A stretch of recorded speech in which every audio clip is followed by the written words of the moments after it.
नुशरो फिरोज़ में संसार पब्लिकेशन पारां सिंध सहाफ़ी इतिहाद ऐं सिंधी अदबी संगत जे सहकार सां 3 ॾींहनि वारे रियायती किताबी मेले जो इफ़्तिताह थी वियो। इफ़्तिताह ज़िले चेयरमैन मोहतरम सुहेल अख्तर अब्बासी कयो। उन मौक़े ते सिंध सहाफ़ी इतिहाद जो ज़िले ऑर्गेनाइज़र मोहतरम मोहम्मद यूनिस राजपर, संसार पब्लिकेशंस जो CEO असलम खटियाण, काउंसलर शाहिद खानज़ादो, ज़मीर लुंड, नवीद अहमद ट्रगड़, अनिल कुमार ऐं ॿिया मौजूद हुआ। ज़िले चेयरमैन सुहेल अख्तर अब्बासी मीडिया सां ॻाल्हाईंदे चयो त किताबी मेला लॻाइण ऐं सक़ाफ़ती सरगर्मियूं जारी रखणु बहितरीन अमल आहे।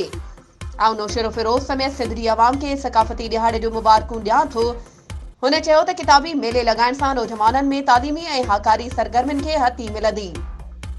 ज़िले चेयरमैन चयो त समाज अंदरि हाकारी सरगर्मियुनि खे हथी वठाइण लाइ संसार पब्लिकेशंस, सिंध सहाफ़ी इतिहाद ऐं सिंधी अदबी संगत खे जसो हुजे।